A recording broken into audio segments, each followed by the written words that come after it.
cuando los sindicatos no se convierten en un instrumento de defensa, de mejora de las condiciones de trabajo, sino en el apéndice del patrón.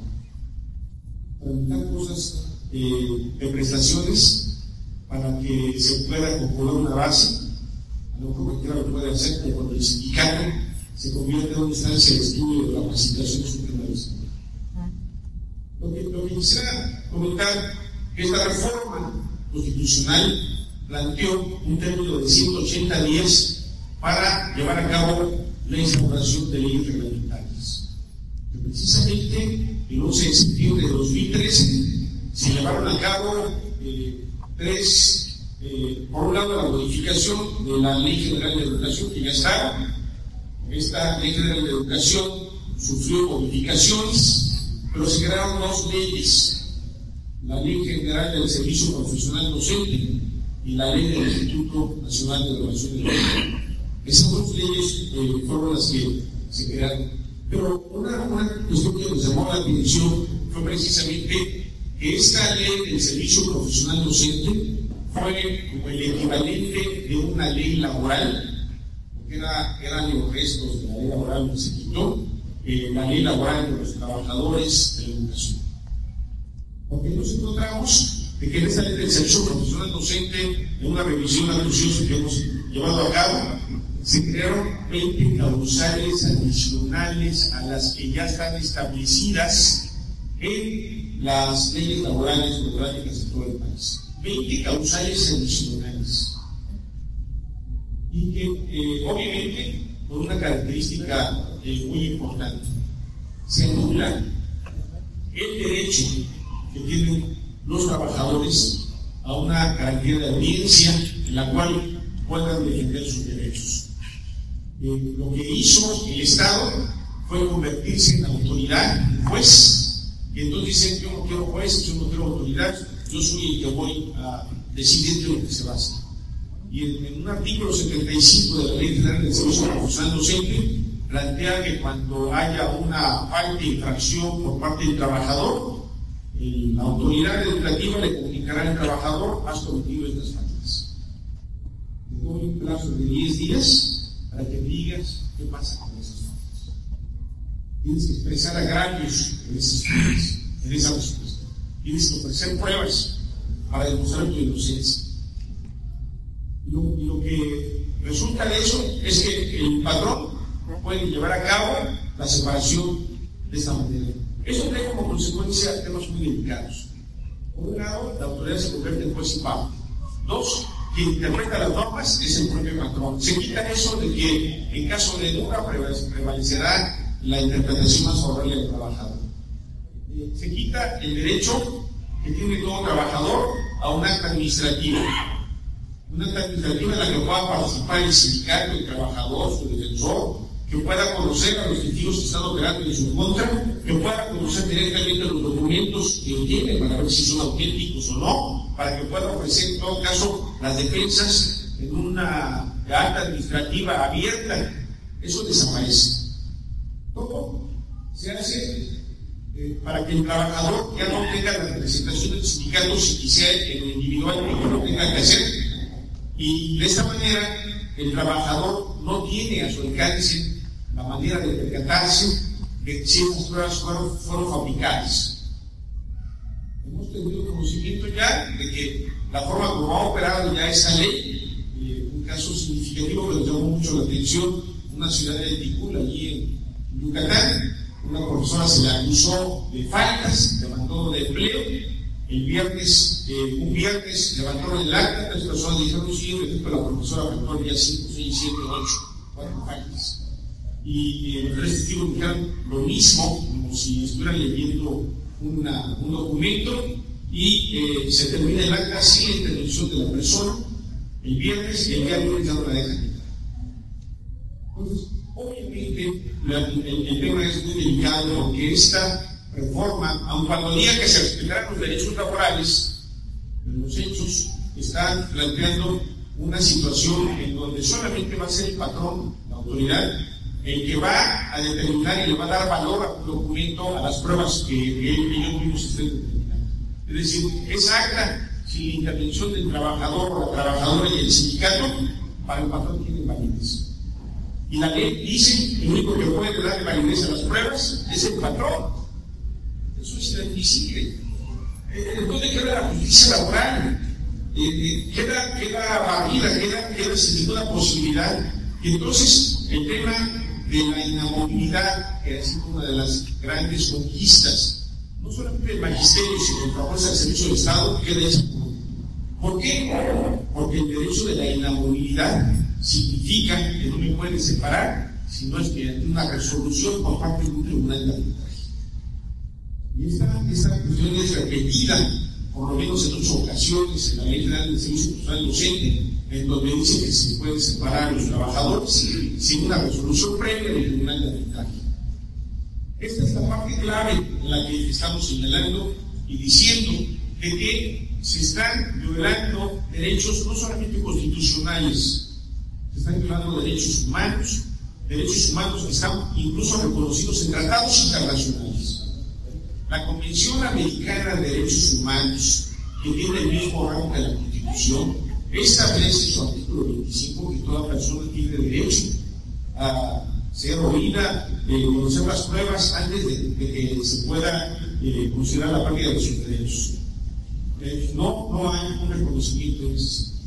Estas reformas a las leyes reglamentarias, particularmente la Ley General del Servicio Profesional Docente, dijéramos en conclusión, primero desconoce al trabajador del magisterio como trabajador, desconoce su bilateralidad individual y colectiva, es decir, el derecho a que los sindicatos puedan intervenir a las condiciones generales de trabajo, anula el tema de la inamovilidad del empleo y obviamente convierte al patrón en juez y parte, y obviamente como consecuencia de que este escenario sea pernicioso para los trabajadores.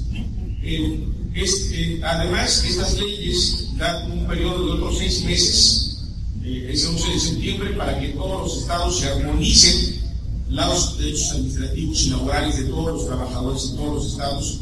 Ese término que vence al 11 de marzo. Y donde hemos visto que la armonización laboral lo que está consistiendo es de que está planteando, por ejemplo, cuando hacemos el caso, el primero que se dio en el país fue de Yucatán, fue del 22 de noviembre de 2012, en donde hay un artículo, el 22, donde dice que para los efectos de los temas de ingreso, promoción, reconocimiento y permanencia, se aplicará la Ley General del Servicio Profesional Docente.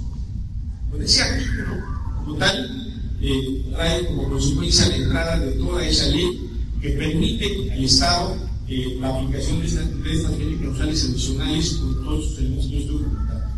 Y bueno, ahora hemos tenido conocimiento en Jalisco, nos platicaban hace unas horas que la forma como se llevó a cabo fue de una manera realmente descarada, porque los diputados de oposición ni siquiera se les entregó el dictamen en el momento de la votación, previamente a la votación. No se llevó a cabo una discusión en las comisiones, sino cuando se dijo, ¿están ustedes de acuerdo en aprobar el decreto que en este momento se les está poniendo a votación? Y en ese momento se les estaba entregando el dictamen correspondiente a los diputados, que ni siquiera habían tenido posibilidades de poderlo leer, analizar, discutir. Y una mayoría levantaba la mano diciendo se aprueba y pasemos al siguiente punto.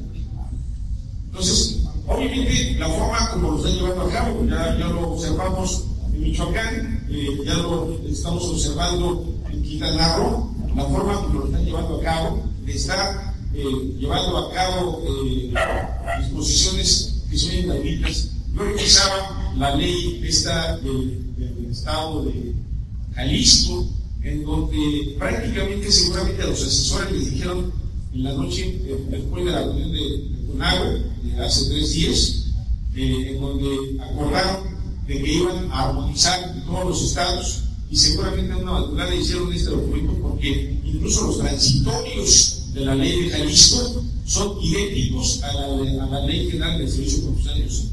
Tal cual la copiaron y establecen como pegote con el fin de estar acatando los gobernadores. ¿Cómo es posible? ¿En qué país estamos? Que los gobernadores acepten que van a llevar a cabo la armonización de las leyes, eso le corresponde a los congresos. Se supone que los congresos son soberanos. ¿Por qué los gobernadores van a firmar un documento a nombre de los congresos? ¿Qué tipo de país nos encontramos? Yo les quiero decir varias cosas. Por un lado, los diputados de los estados no tienen facultades para llevar a cabo una armonización de las leyes educativas por lo siguiente. Primero, el artículo 115, los artículos 115 y 116 de la Constitución plantean que los congresos de los estados pueden llevar a cabo, legislar en materia de trabajo, pero en términos de lo que establece el título de la Constitución. Es decir, los diputados de los estados solamente pueden llevar a cabo cuestiones laborales en términos de lo que establece este artículo 122 constitucional y no de los artículos 3 y 72 de la Constitución. Entonces, obviamente, los diputados están faltando a lo que es el ordenamiento general de la Constitución, porque ellos no pueden llevar a cabo una legislación en esos términos cuando se los ordene una ley general.